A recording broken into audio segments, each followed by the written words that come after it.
प्यारे बच्चों कैसे हो। तो फिजिक्स इनसाइड आउट प्लेटफॉर्म पर मैं हूं आपका फिजिक्स टीचर और आज हम स्टार्ट करने जा रहे हैं 11th class physics new book 2026। तो ये वाला जो लेक्चर है ये उन बच्चों के लिए है जिन्होंने 2026 में 11th क्लास में एडमिशन लिया है और 2027 में उन्होंने 11th क्लास के पेपर्स देने हैं। 11th क्लास के तमाम बच्चों को मैं फिजिक्स इनसाइड आउट प्लेटफॉर्म पर वेलकम करता हूं, क्योंकि आज हम एक नए सफर का आगाज करने जा रहे हैं, एक नई जर्नी को स्टार्ट करने जा रहे हैं। 11th class physics new book for session 2026 and 2027, यानी कि 2026 में जिन्होंने एडमिशन लिया है और 2027 में जिनके पेपर होंगे। तो यहां पर 11th क्लास की जो फिजिक्स की बुक है वो कुछ इस तरीके से है, उसका टाइटल कुछ ऐसा है।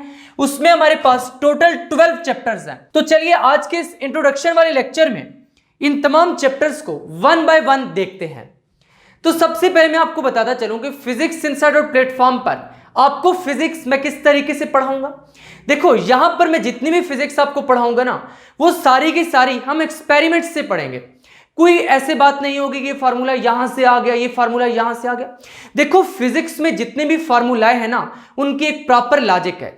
अगर कोई भी फार्मूला फिजिक्स में हम लिखते हैं तो उसकी एक फिजिकल सिग्निफिकेंस है।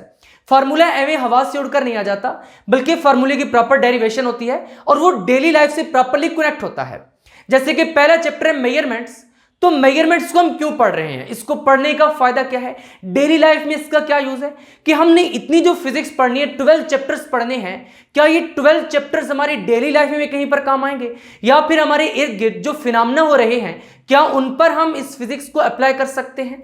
तो इसी तरीके से हम सारी की सारी फिजिक्स पढ़ेंगे। इसके साथ साथ 2027 के एग्जाम के लिए कौन कौन से क्वेश्चंस इंपॉर्टेंट है, यानी कौन कौन से एमसीक्यूज, कौन कौन से short questions, constructed response questions, long questions, numerical, सब कुछ डिटेल में डिस्कस करेंगे।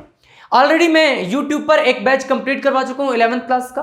आप देख सकते हैं डिफरेंट लेक्चर्स ऑलरेडी अपलोडेड है। वन शॉट लेक्चर्स मैंने स्टूडेंट्स को प्रोवाइड किए थे, वहां पर उनके कमेंट्स भी आप पढ़ सकते हैं कि स्टूडेंट्स ने वन शॉट लेक्चर्स पर क्या कमेंट्स किए। बहुत से स्टूडेंट्स ने ये कहा है कि वन शॉट लेक्चर से उन सबको फायदा हुआ है, जिसमें हमने एमसीक्यूज डिस्कस किए हैं, इसके साथ साथ short questions, long question, numerical. इसी तरीके से जब आपके 2027 में एग्जाम्स होंगे तो आपके लिए भी वन शॉट लेक्चर्स अपलोड किए जाएंगे, ताकि आप पेपर में मैक्सिमम मार्क्स गेन कर सकें। देखो बेटा फिजिक्स के टोटल 85 मार्क्स होते हैं। जो फिजिक्स का पेपर है ना वो 85 मार्क्स का होता है। अब हमारा टारगेट ये है कि 2027 के एग्जाम में भी इन 85 मार्क्स में से 85 ही आने चाहिए। यानी आपने क्या टारगेट और क्या गोल सेट करना है, 85 मार्क्स का टारगेट और गोल सेट करना है। तो यहां पर जो फिजिक्स मैं आपको पढ़ाने जा रहा हूं वो आप प्रॉपर देखेंगे, फिजिक्स इन एक्शन, एक्सपेरिमेंट्स के जरिए समझेंगे। मैं आपको प्रॉपर गैजेट से फिजिक्स निकाल कर दिखाऊंगा, डेली लाइफ से एग्जांपल लेकर फिजिक्स पढ़ेंगे। इसके साथ साथ एक्सपेरिमेंट्स भी साथ के साथ परफॉर्म करेंगे। एक्सपेरिमेंट्स को परफॉर्म करके ही फार्मूला को हम डिराइव करेंगे। इसके साथ साथ आपको कोई चीज भी रट्टा नहीं लगानी पड़ेगी। जितनी भी इक्वेशंस है वो रियल लाइफ से हम डिराइव करने की कोशिश करेंगे। यानी देखो वहां पर ऐसे कोई फिनोमेना अकर हुआ, वहां पर हम फिजिक्स के इन वेरिएबल्स को मेजर करके ये रिजल्ट निकाल सकते। यानी इस तरीके से प्रॉपर डेली लाइफ और एक्सपेरिमेंट्स के अटैच करके सब कुछ पढ़ेंगे। Learn physics like scientist. अगर आप 11th क्लास का ये सेशन 2026 से 2027 वाला मेरे साथ कंटिन्यू करते हैं तो you will really become a scientist in 11th class physics. यानी जितने भी आप 11th क्लास की फिजिक्स में टॉपिक्स पढ़ेंगे ना, उन टॉपिक्स पर आपको एक प्रॉपर ग्रिप आ जाएगी। आपकी एक साइंटिस्ट की तरह थिंकिंग बिल्ड हो जाएगी कि हाँ फिजिक्स में हमने इस तरीके से चीजों को लेकर चलना है। तो सबसे पहले जो आपकी 11th क्लास की फिजिक्स की बुक है उसका थोड़ा सा ओवरव्यू ले लेते हैं कि हमने इसमें पढ़ना क्या है। क्योंकि ये इंट्रोडक्शन वाला लेक्चर है तो हमें ये तो मालूम हो जाए कि फिजिक्स में हमने बेसिकली पढ़ना क्या क्या है, क्योंकि पहले हमें ये पता होगा। उसके बाद फिर हम टॉपिक बाय टॉपिक सारी की सारी बुक कंप्लीट करेंगे, फिर उसके बाद एग्जाम्स के लिए प्रिपरेशन करेंगे, ताकि फिजिक्स में 2027 के एग्जाम्स में 85 आउट ऑफ 85 मार्क्स गेन किए जा सकें। देखो अभी से टारगेट सेट कर लो, बल्कि कमेंट करके जाओ कि इंशाल्लाह मैं 85 मार्क्स गेन करूंगा, गेन करूंगी 11th क्लास की फिजिक्स में, जो कि 2027 में एग्जाम होगा। तो सबसे पहला जो चैप्टर है वो है चैप्टर नंबर 1, जिसका नाम है मेजरमेंट्स। यहां पर मेरे हाथ में ये एक फ्लावर है। ये फ्लावर कैसा है जरा देखकर बताइए। थोड़ा ब्यूटीफुल लग रहा है, लेकिन कितना ब्यूटीफुल है। लेट्स से मैं एक बच्चे से पूछता हूं बेटा बताओ ये कितना ब्यूटीफुल है, वो कहता है सर इसकी ब्यूटी 10 है। दूसरा बच्चा कहता है नहीं सर इसकी ब्यूटी 20 है, तीसरा कहता है सर इसकी 7 है। तो यहां पर सब बच्चे डिफरेंट डिफरेंट आंसर कर रहे हैं, यानी कि इसकी ब्यूटी को मेजर करने का फिर कोई प्रॉपर स्केल नहीं है, इसकी ब्यूटी को मेजर नहीं किया जा सकता। तो ऐसी क्वांटिटीज जैसे कि ब्यूटी है जिनको मेजर नहीं किया जा सकता उनको हम कहते हैं नॉन फिजिकल क्वांटिटीज, और ऐसी क्वांटिटीज जिनको मेजर किया जा सकता है उनको हम कहते हैं फिजिकल क्वांटिटीज। जैसे कि मीटर टेप को यूज करते हुए आप किसी भी पर्सन की हाइट मेजर कर सकते हैं, तो हाइट फिर क्या हो जाएगी, एक फिजिकल क्वांटिटी हो जाएगी। वर्नियर कैलिपर से आप किसी भी सिलेंडर का डायमीटर मेजर कर सकते हैं। जैसे कि यहां पर मेरे हाथ में एक पेंसिल है, तो मैं इस पेंसिल को अगर इसमें इस तरीके से प्लेस करता हूं इसके जाज में, तो मैं इसका डायमीटर यहां से रीड कर सकता हूं। इसी तरीके से ये एक डिजिटल वर्नियर कैलिपर्स है। तो यहां पर वर्नियर कैलिपर्स मेजरिंग इंस्ट्रूमेंट्स हैं, इनसे हम क्या मेजर कर सकते हैं, डायमीटर मेजर कर सकते हैं, फिर वहां से रेडियस फाइंड कर सकते हैं, लेंथ ऑफ द सिलेंडर भी मेजर कर सकते हैं, यानी इस तरीके की फिजिकल क्वांटिटीज को मेजर कर सकते हैं। इसके साथ साथ जहां पर ये स्क्रू गेज है, ये भी एक मेजरिंग इंस्ट्रूमेंट है जिसके जरिए हम किसी भी बीड के डायमीटर को मेजर कर सकते हैं। कोई भी अगर छोटा सा स्फीयर है उसका अगर हमें डायमीटर फाइंड करना है तो हम इसके जरिए फाइंड कर सकते हैं। इसके साथ साथ जहां पर ये एक बैलेंस है, स्प्रिंग बैलेंस, इसके जरिए हम क्या मेजर कर सकते हैं, किसी भी ऑब्जेक्ट का मास मेजर कर सकते हैं। इसके साथ साथ जहां पर न्यूटन वाला स्केल भी है, यानी यहां से हम फिर वेट भी मेजर कर सकते हैं। और इसके साथ साथ जहां पर ये एक डिजिटल वेट बैलेंस है जिसके जरिए हम किसी भी ऑब्जेक्ट का मास मेजर कर सकते हैं। ये डिजिटल है, इस पे इस तरीके से वैल्यूज आती हैं। तो यहां पर ये जितने भी इंस्ट्रूमेंट्स हैं ये क्या है, बेसिकली मेजरिंग इंस्ट्रूमेंट्स हैं। इससे हम क्या लेते हैं, मेजरमेंट्स लेते हैं। तो यही जो मेजरमेंट्स लेते हैं ना, ये वाले इंस्ट्रूमेंट्स, उन मेजरमेंट्स को फिजिक्स में हम कैसे इंटरप्रेट करते हैं, उनसे कैसे हम फर्दर कैलकुलेशंस करते हैं, ये सारे का सारा हम इस चैप्टर नंबर 1 मेजरमेंट्स वाले चैप्टर में पढ़ेंगे। मेजरमेंट्स में एरर का क्या मतलब है, अनसर्टेनिटी का क्या मतलब है, फिजिक्स के किसी फार्मूला को चेक करना है तो डायमेंशनल एनालिसिस से कैसे चेक करेंगे, ये सारे का सारा डिटेल में चैप्टर नंबर 1 में डिस्कस करेंगे। इसके बाद है चैप्टर नंबर 2 जिसका नाम है फोर्स एंड मोशन। देखो यहां पर मेरे पास ये एक टॉय है, अगर मैं इसको एक सरफेस पर रखता हूं, यहां से फोर्स अप्लाई करूंगा अगर मैं, तो ये मूव करना स्टार्ट कर देगा, यानी कि ये वाली जो बॉडी है ये मोशन में आ जाएगी। तो फोर्स और मोशन इसको हमने डिटेल में स्टडी करना है इस चैप्टर में, यानी कि किसी भी बॉडी पर जब फोर्स एक्ट करेगी तो बॉडी मूव करना स्टार्ट करेगी, उसमें एक्सेलरेशन प्रोड्यूस होगी। फिर कैसे इक्वेशंस ऑफ मोशन को डिराइव करना है, कैसे इक्वेशंस ऑफ मोशन को हमने यूज करके इसके मोशन को स्टडी करना है। इसके साथ साथ फिर और भी कुछ इंपॉर्टेंट टॉपिक्स हैं, जैसे मैं इस बॉल को इस तरीके से फेंकता हूं तो ये बॉल कैसे जाएगी, सीधी तो आगे नहीं जाएगी। देखो यहां से अगर मैं फेंकता हूं तो ये बॉल ऐसे आगे जाएगी, ऐसे जाके नीचे गिरेगी, तो ये बॉल ये वाला पाथ फॉलो करेगी। इसको हम प्रोजेक्टाइल मोशन में स्टडी करते हैं। फिर इस पाथ के लिए हम इक्वेशंस कैसे फाइंड करते हैं, या फिर मैं इस बॉल को ऐसे फेंकता हूं नीचे से ऊपर तो ये ऐसे वाला पाथ फॉलो करेगी। इस पाथ को हम क्या कहते हैं, इसकी क्या इक्वेशंस है फिजिक्स में। देखो आप क्रिकेट तो खेलते हो, क्रिकेट में कौन से एंगल पर कैसे बैट से बॉल को हिट किया जाए ताकि छक्का लग जाए, ताकि चौका लग जाए, ये सारे का सारा में प्रोजेक्टाइल मोशन में बहुत ही डिटेल में समझ आ जाता है। तो मैं आपको प्रोजेक्टाइल मोशन को इसी वे में एक्सप्लेन करूंगा प्रॉपर्ली। इसके साथ साथ कुलियंस के बारे में हम पढ़ेंगे, यानी टू बॉडीज कब इलास्टिकली कोलाइड करती हैं, फिर टू बॉडीज के दरमियान इनइलास्टिक कुलियन का क्या मतलब है, इस सारे को हम chapter number 2 force and motion में पढ़ेंगे। इसके बाद है chapter number 3 circular and rotational motion. यहां पर ये देख रहे हो, ये एक सर्कुलर पाथ है, दिस इज सर्कुलर पाथ।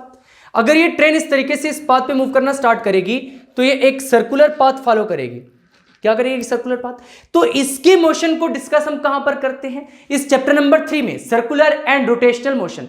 इसके अलावा और भी डेली लाइफ में बहुत से ऑब्जेक्ट्स हैं, जैसे कि यहां पर ये फैन है, इसको जैसे ही मैं ऑन करूंगा तो यहां पर एंगुलर मोशन परफॉर्म हो रहा है। तो ये एंगुलर मोशन किस तरीके का है, इसको हमने कैसे इंटरप्रेट करना है, इसकी क्या इक्वेशंस हैं, ये सारी की सारी भी हम इसी चैप्टर में पढ़ेंगे। इसके साथ साथ आपने ये भी इंस्ट्रूमेंट देख के रखा होगा, ये ड्रिल मशीन है, ये भी एंगुलर मोशन परफॉर्म करती है इस तरीके से। तो यहां पर इसके मोशन को भी हम इसी चैप्टर में डिस्कस करेंगे। इसके साथ साथ एक बहुत ही मशहूर मारूफ इंस्ट्रूमेंट है जो कि घरों में यूज होता है, आपने देख ही रखा होगा। इसको क्या कहते हैं ये तो आपने कमेंट्स में बताना है, लेकिन यहां पर ये भी इस तरीके से गोल गोल घूमती है, यानी यहां पर भी एंगुलर मोशन ही होता है, उसको भी हम इसी चैप्टर में डिस्कस करेंगे। इसके साथ साथ फिर ये जो क्रीम सेपरेटर है ये कैसे वर्क करता है, क्रीम और मिल्क को कैसे सेपरेट करता है, ये भी इसी चैप्टर में हम डिटेल में डिस्कस करेंगे सेंट्रीपिटल फोर्स की एप्लीकेशंस में। इसके साथ साथ artificial satellites, moment of inertia, angular momentum, law of conservation of angular momentum, ये सारे के सारे टॉपिक्स प्रॉपर एक्सपेरिमेंटली समझेंगे और फिर वहीं से इक्वेशंस डिराइव करेंगे कि ये वाली इक्वेशन कहां से आती है। इसके बाद है चैप्टर नंबर 4 जिसका नाम है वर्क एनर्जी एंड पावर। अब ये जो चैप्टर है ना वर्क एनर्जी एंड पावर, ये एक बहुत ही इंटरेस्टिंग चैप्टर है। फिजिक्स के जो प्रॉब्लम्स है ना इनको बहुत ही आसान बना देता है। जैसे कि यहां पर मैं आपको दिखाता हूं, ये एक ट्रैक है इस तरीके से, यहां पर ये ट्रैक है इस तरीके से। अब इस ट्रैक के लिए अगर आपने इक्वेशन फाइंड करनी है, जैसे कि यहां पर ये एक बॉडी है, मैं अगर इसको ऐसे रखता हूं तो ये बॉडी ऐसे क्या करेगी, मूव करना स्टार्ट कर देगी, या फिर ऐसे रखता हूं तब भी ये बॉडी क्या करेगी, ऐसे मूव करना स्टार्ट कर देगी।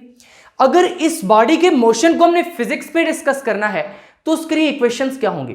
देखो यहां पर ना तो सीधा लीनियर मोशन है और ना ही प्योर सर्कुलर मोशन है, तो इस तरीके के मोशन को डिस्कस करने के लिए हम चैप्टर नंबर 4 को पढ़ते हैं जिसका नाम है वर्क एनर्जी एंड पावर। इस चैप्टर में हम करते कुछ इस तरीके से हैं कि कोई भी 2 पॉइंट्स चूज करते हैं, वहां पर एनर्जीज की वैल्यूज फाइंड करते हैं, फिर वहां से फर्दर किसी भी पॉइंट पर वेलोसिटी की वैल्यू फाइंड करते हैं। बहुत ही इंटरेस्टिंग चैप्टर है, ये सारे का सारा इस चैप्टर में हम डिटेल में डिस्कस करेंगे। इसके साथ साथ power, energy, escape velocity, work energy theorem, interconversion of potential energy and kinetic energy. जैसे यहां पर मेरे पास ये ऑब्जेक्ट है, अब जैसे ही मैं इसको छोड़ूंगा ये नीचे मूव करना स्टार्ट करेगा, जैसे ही ये ऑब्जेक्ट नीचे आएगा तो इसकी पोटेंशियल एनर्जी काइनेटिक में कन्वर्ट होगी।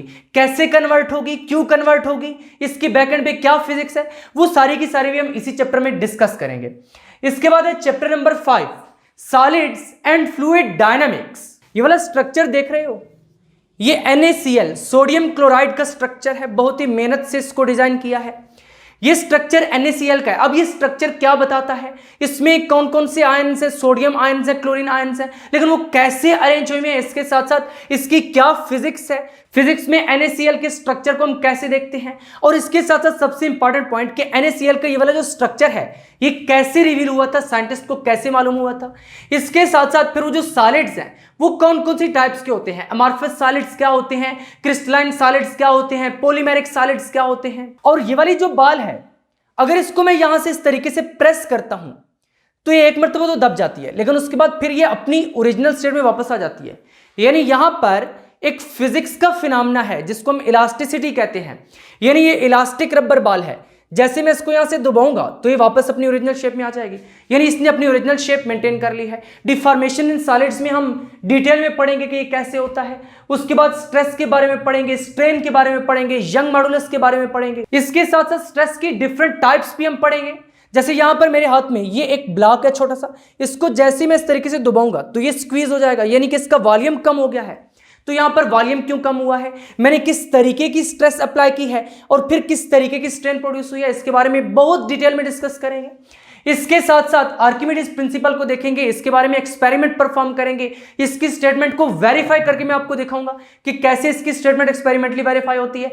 इसी के साथ ही इक्वेशन ऑफ कंटिन्यूटी को भी एक्सपेरिमेंट के जरिए समझेंगे कि इक्वेशन ऑफ कंटिन्यूटी बेसिकली है क्या, फिर बर्नौलीज इक्वेशन क्या है। बर्नौलीज इक्वेशन के बहुत ही इंटरेस्टिंग एक्सपेरिमेंट्स हैं फिजिक्स में, वहां से मैं आपको प्रॉपर इसकी स्टेटमेंट निकाल कर दिखाऊंगा कि बर्नौलीज इक्वेशन है क्या, फिर बर्नौलीज इक्वेशन की जो मैथमेटिकल फॉर्म है उसकी बेसिस क्या है, वो कहां से निकल कर आती है। इसी के साथ फिर जो एरोप्लेन है वो कैसे फ्लाई करते हैं, परफ्यूम वाली बॉटल को आप इस तरीके से दबाते हैं तो वहां से स्प्रे क्यों निकलता है, कैसे निकलता है, वो जो पेंट करने के लिए आते हैं वो ऐसे दबाते हैं तो पेंट कैसे बाहर निकलता है, सारे का सारा फैल जाता है। ये सारे का सारा हम इस चैप्टर में डिस्कस करेंगे।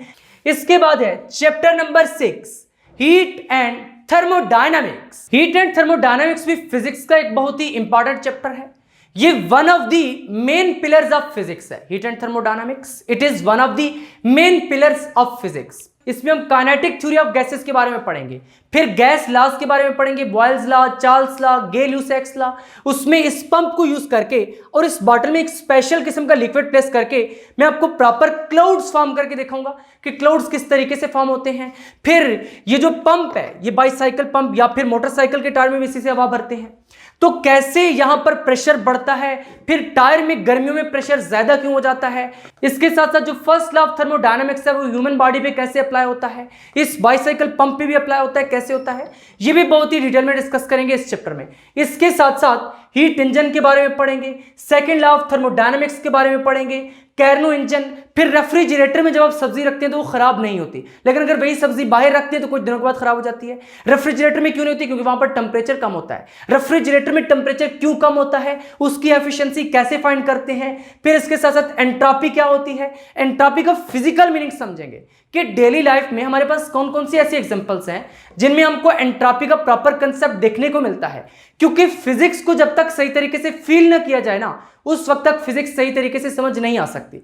तो मैं हर लेक्चर में एक कोशिश करता हूं कि बच्चों को फिजिक्स की एक प्रॉपर फीलिंग आए, चाहे वो एक्सपेरिमेंट्स के जरिए दिलवाऊं या फिर थ्योरेटिकल कंसेप्ट्स के जरिए, फिजिक्स की एक प्रॉपर फीलिंग आनी चाहिए। इसके बाद है chapter number 7, waves and vibrations. अब ये जो हेडफोन्स हैं, इनमें से जो साउंड आप सुनते हैं वो आपको बहुत ही क्लियर सुनाई देता है। इसकी क्या वजह है? इसकी वजह यह है कि इस तरीके के हेडफोन्स में नॉइज कैंसिल हो जाता है। ये कैसे नॉइज कैंसिल करते हैं इसको हम प्रॉपरली देखेंगे principle of superposition of waves में। इस चैप्टर के जितने भी आर्टिकल्स है ना, एक आर्टिकल एक से बढ़कर इंटरेस्टिंग है।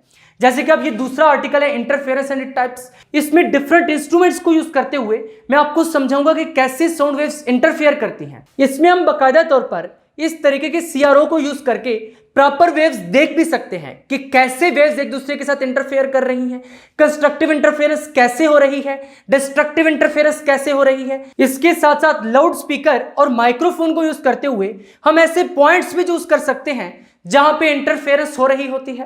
यानी एक बहुत ही इंटरेस्टिंग आर्टिकल है। इसको हम डिटेल में लेक्चर्स में चलकर डिस्कस करेंगे कि कैसे इंटरफेरेंस होती है साउंड वेव्स की, फिर उस इंटरफेरेंस को सीआरओ पे या फिर डीएसओ पे कैसे डिटेक्ट किया जाता है, वो सारे का सारा डिटेल में डिस्कस करेंगे। इसके साथ साथ स्टेशनरी वेव्स के बारे में पढ़ेंगे। फिर एयर कॉलम में, ये इस तरीके का एयर कॉलम है, इसमें स्टेशनरी वेव्स कैसे प्रोड्यूस होती हैं। देखो, ट्यूनिंग फॉर्क को रबर पैड पे जेंटली स्ट्राइक करके हम यहां पर प्लेस करते हैं और उसके बाद साउंड को हियर करते हैं कि एयर कॉलम की किस किस लेंथ पे हमें रेजोनेंस मिल रही है। यहां पर ट्यूनिंग फॉर्क का साउंड जरा आप ऑब्जर्व कीजिएगा। अभी मैंने इसको माइक्रोफोन के करीब रखा है, तो ये ट्यूनिंग फॉर्क साउंड क्यों प्रोड्यूस करता है। फिर 2 ट्यूनिंग फॉर्क्स को यूज करते हुए हम बीट्स कैसे प्रोड्यूस कर सकते हैं।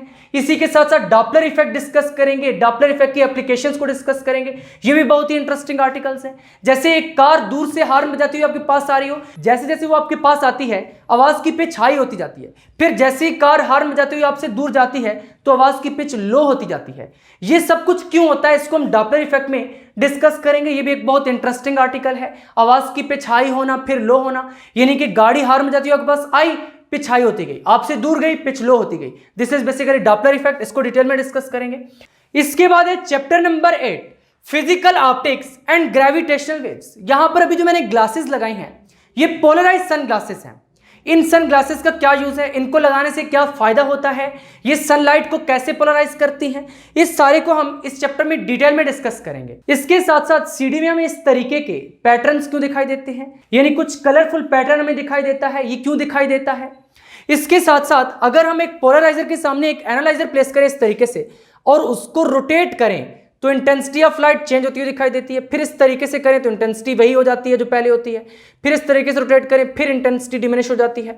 तो ये कैसे एनालाइजर को रोटेट करने से हमें पोलराइज्ड लाइट के बारे में पता चलता है। मेलस लॉ को भी प्रॉपर एक्सपेरिमेंटली मैं आपको फाइंड करके दिखाऊंगा कि कैसे I = I0 cos square theta होता है। यानी ये सारे के सारे जो फार्मूलाए हैं इनको हम प्रॉपर डेली लाइफ एग्जांपल से और इस तरीके के इंस्ट्रूमेंट्स को यूज करके समझेंगे कि सारे के सारे फिनोमेना किस तरीके से हो रहे होते हैं। इसके साथ साथ बहुत ही इंटरेस्टिंग आर्टिकल जैसे कि ग्रेविटेशनल वेव्स है, इंटरफेरोमीटर है, इनको भी डिटेल में डिस्कस करेंगे। नेक्स्ट है chapter number 9, electrostatics and current electricity. Electrostatics से रिलेटेड तो आपने कुछ पहले भी पढ़ रखा है 9th-10th में, यानी कि इसमें हम चार्जेस को रेस्ट पर स्टडी करते हैं। जब चार्जेस रेस्ट पर होती है तो कैसे बिहेव करते हैं। इसके साथ साथ दूसरा पोर्शन है करंट इलेक्ट्रिसिटी। करंट इलेक्ट्रिसिटी में हम ये देखते हैं कि जब चार्जेस मूव कर रहे होते हैं तो उनका फिर कैसा बिहेवियर होता है। उस केस में वो जो चार्जेस हैं वो क्या क्या कर सकते हैं। यहां पर कुछ इंस्ट्रूमेंट्स हैं जिनको यूज करते हुए मैं स्टूडेंट्स को ये चैप्टर डिटेल में समझाता हूं। ये एक पावर सप्लाई है, इसके साथ साथ गैल्वानोमीटर है, वोल्ट मीटर है, एम मीटर है, इसके साथ साथ जहां पर ये एक रेजिस्टेंस बॉक्स है। इन इंस्ट्रूमेंट्स को यूज करते हुए इस चैप्टर को डिटेल में समझाता हूं। तो ये वाला चैप्टर आपको भी मैं डिटेल में समझाऊंगा इन्हीं इंस्ट्रूमेंट्स को यूज करते हुए। प्रॉपर एक्सपेरिमेंटली एक एक आर्टिकल के बारे में आपको बताऊंगा और हर आर्टिकल से रिलेटेड जो एक्सपेरिमेंट होगा साथ के साथ आपको परफॉर्म करके जो आर्टिकल की थ्योरी है ना उसको हम एक्सपेरिमेंट से लाइन बाय लाइन निकालेंगे कि ऐसा है तो क्यों है, अगर बुक वाले ने एक लाइन लिखी है कि electric current is flow of charges, तो भाई फ्लो ऑफ चार्जेस का क्या मतलब है, चार्जेस कैसे फ्लो करते हैं। इसके साथ साथ इस चैप्टर में और भी कुछ इंटरेस्टिंग आर्टिकल्स हैं, जैसे कि thermistors, light independent resistor. Thermistor और लाइट इंडिपेंडेंट रेजिस्टर के मैं आपको डेली लाइफ यूजेस बताऊंगा, प्रॉपर आपको कुछ प्रोजेक्ट्स बनाकर दिखाऊंगा कि थर्मिस्टर्स कहां कहां पर यूज होते हैं, लाइट इंडिपेंडेंट रेजिस्टर्स कहां कहां पर यूज होती हैं। फिर उन्हीं प्रोजेक्ट से जो आपकी बुक में थ्योरी लिखी गई है उसको समझने की कोशिश करेंगे। एक एक लाइन मैं आपको उस प्रॉपर इक्विपमेंट से निकाल कर दिखाऊंगा कि देखो यहां पर ये वाली लाइन ऐसे ऐसे प्रूव हो रही है। नेक्स्ट है चैप्टर नंबर 10, इलेक्ट्रोमैग्नेटिज्म। अब इलेक्ट्रोमैग्नेटिज्म वाला चैप्टर भी काफी इंटरेस्टिंग है। आपके घर में जो पंखा है वो कैसे चल रहा है, वो जो पानी वाली मोटर है वो कैसे चल रही है, उस सारी की डिटेल हम इसी चैप्टर नंबर 10 में पढ़ेंगे। देखो यहां पर ये एक कॉइल है और ये एक मैग्नेट है। जब मैं इस कॉइल को इस मैग्नेट के अराउंड इस तरीके से मूव कराता हूं तो भी आप मीटर में देखिए आपको कुछ डिफ्लेक्शन नजर आ रही है, यानी कि यहां पर ईएमएफ इंड्यूस हो रहा है। तो जो ईएमएफ इंड्यूस हो रहा है इसको हम कैसे फाइंड करते हैं, इसका रिलेशन क्या है, फिर Faraday's law of electromagnetic induction क्या है। फैराडेज सर ने कहा था कि जब एक कॉइल को एक मैग्नेट के पास ऐसे मूव कराया जाए यानी इस तरीके से, तो यहां पर ईएमएफ इंड्यूस होता है। और आप देख रहे हैं कि क्लोज सर्किट केस में करंट भी फ्लो कर रहा है। अब ये जो ईएमएफ इंड्यूस हुआ है ये किस किस के डायरेक्टली प्रोपोर्शनल है, इसको फाइंड करने का क्या रिलेशन है, इस सारे को डिटेल में इस चैप्टर में हम डिस्कस करेंगे। इसके साथ साथ इस चैप्टर में कुछ और भी इंपॉर्टेंट आर्टिकल्स हैं, जैसे कि फेरोफ्लूइड्स हैं। अब यहां पर ये एक फेरोफ्लूइड मैंने ऑलरेडी प्रिपेयर करके रखा हुआ है। जब इस फेरोफ्लूइड को हम एक मैग्नेट पर प्लेस करते हैं, एक स्ट्रांग मैग्नेटिक फील्ड वाले मैग्नेट पर, तो यहां पर एक प्रॉपर पैटर्न फॉर्म होता है, स्पाइक्स फॉर्म होती हैं। तो ये स्पाइक्स क्यों फॉर्म होती हैं, कैसे फॉर्म होती हैं, फिर इन फेरोफ्लूइड्स का यूज क्या है, कहां कहां पर इनको यूज किया जाता है। इसके साथ साथ फिर नेक्स्ट है साइज्मोमीटर, यानी अर्थक्वेक्स को कैसे डिटेक्ट किया जाता है। फिर अर्थक्वेक्स को डिटेक्ट करने के लिए जो साइज्मोमीटर है, इलेक्ट्रॉनिक साइज्मोमीटर, इसमें कौन कौन से प्रिंसिपल यूज होते हैं। फिर जो अर्थक्वेक आया है उसकी ड्यूरेशन क्या है, उसका एम्पलीट्यूड क्या है, उसकी फ्रीक्वेंसी क्या थी वाइब्रेशंस की, वो सारे का सारा इस चैप्टर में हम डिटेल में डिस्कस करेंगे। इसके बाद है chapter number 11, special theory of relativity. Special theory of relativity मेरा एक फेवरेट सब्जेक्ट है, क्योंकि इसमें हम कुछ ऐसे फिनोमेना की बात करते हैं, कुछ ऐसे फिजिक्स के प्रिंसिपल्स को डिस्कस करते हैं जो कि हमें डेली लाइफ में ऑब्जर्व करने को नहीं मिलते। देखो अगर दो जुड़वा भाई हैं, एक की एज है 18 ईयर्स, दूसरे की एज भी है 18 ईयर्स, यानी ट्विन्स हैं। एक क्या करता है कि वो स्पेसशिप में बैठता है और कुछ अरसे के बाद वापस आता है। तो यहां पर इसकी एज अगर 40 ईयर्स है तो ये पॉसिबल है कि जब वो वापस आए तो उसकी एज अभी 22 ईयर्स हो। हालांकि ये दोनों ट्विन्स थे, लेकिन इसके बावजूद एज में इतना फर्क आ गया। ये एक बहुत ही इंटरेस्टिंग फैक्ट है, इसको हम आगे चलकर इसी चैप्टर में डिटेल में डिस्कस करेंगे। इसके साथ साथ length contraction, mass variation, relativity of simultaneity, और भी बहुत से इंटरेस्टिंग आर्टिकल है, जैसे कि equivalence between mass and energy, यानी कि E is equal to mc²।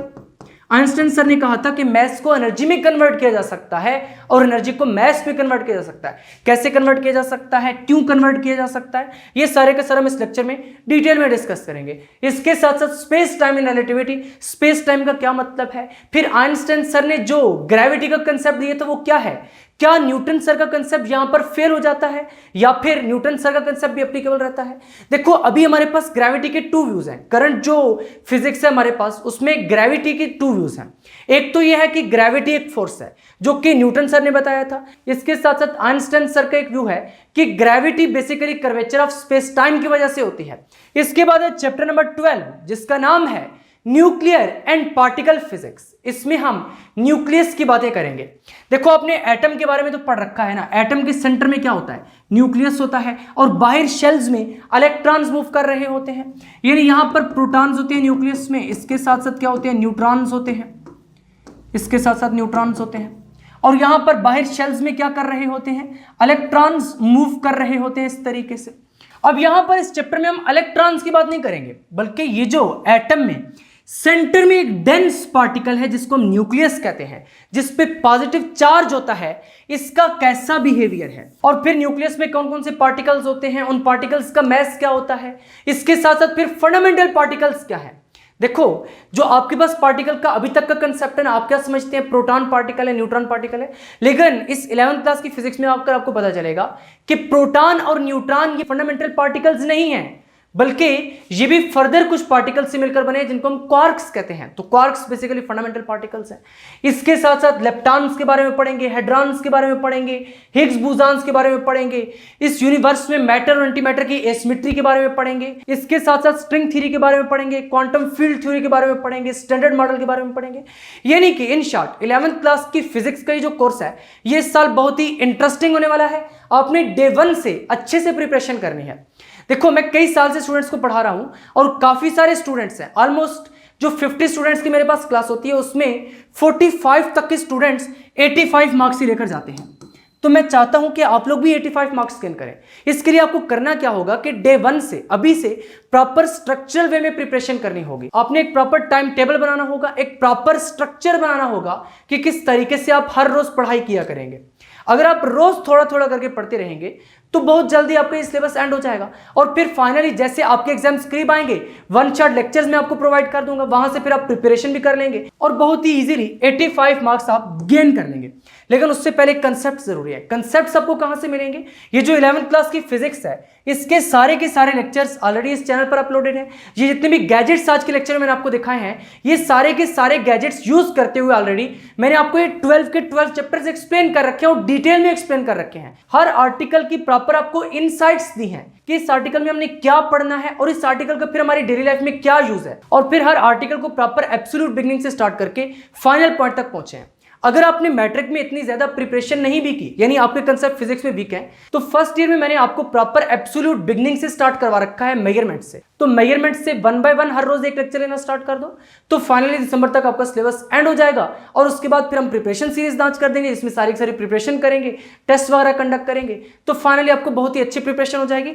और फिर से मैं बता रहा हूं कि आपने टारगेट क्या सेट करके रखना है कि 85 मार्क्स 11th क्लास की फिजिक्स में गेन करने हैं। अब जितने भी 12 चैप्टर्स की प्लेलिस्ट हैं उनके लिंक आपको डिस्क्रिप्शन में मिल जाएंगे। इसके साथ साथ कमेंट सेक्शन में चैप्टर नंबर 1, 2, 3, 4, 5, 6, 7, 8, 9, 10, 11, 12 ये जितने भी चैप्टर्स हैं इन सबके लिंक्स आपको डिस्क्रिप्शन में मिल जाएंगे। इसके साथ साथ कमेंट सेक्शन में हर प्लेलिस्ट में काफी सारे लेक्चर हैं, यानी पूरे का पूरा चैप्टर मैंने आपको डिटेल में कवर करवा रखा है। तो आज इसे स्टार्ट कर दीजिए, 1 बाय 1 सारे लेक्चर्स अटेंड कीजिए, हर रोज एक लेक्चर अटेंड कीजिए, प्रॉपर नोट्स बनाइए, उसके बाद फिर उसको याद कीजिए। जब एक आर्टिकल अच्छे से याद हो जाए फिर दूसरे लेक्चर पे जाइए, फिर तीसरे पे, फिर चौथे पे। तो टोटल राउंड अबाउट 150 लेक्चर्स होंगे। अगर आपने ये 150 लेक्चर्स अच्छे तरीके से अटेंड कर लिए तो 11th क्लास की फिजिक्स में आप ये टारगेट आसानी से अचीव कर सकते हैं, 85 आउट ऑफ 85। और इसके साथ साथ हर आर्टिकल से रिलेटेड जो इंपॉर्टेंट शॉर्ट क्वेश्चंस बन सकते हैं, इसके साथ साथ जो इंपॉर्टेंट लॉन्ग क्वेश्चंस बन सकते हैं वो मैंने आपको साथ के साथ बताए हुए हैं। तो यहां पर आज का ये इंट्रोडक्शन वाला लेक्चर एंड होता है। तैयारी आज से स्टार्ट कर दीजिए ताकि फाइनल डे आपको सब कुछ बिल्कुल फिंगर टिप्स पर आता हो। अगर अभी तक आपने फिजिक्स इनसाइडर को सब्सक्राइब नहीं किया तो जल्दी से सब्सक्राइब करके बेल आइकन के बटन को क्लिक कर दें ताकि जैसे ही नेक्स्ट लेक्चर्स अपलोड हो आपको साथ के साथ नोटिफिकेशंस मिलते रहें और आप एग्जाम्स की बहुत ही अच्छे से तैयारी करके बहुत अच्छे मार्क्स ले सकें और 2027 में प्रॉपर 11th क्लास में पोजीशन गेन कर सकें। मिलेंगे नेक्स्ट लेक्चर में, तब तक के लिए अल्लाह हाफिज।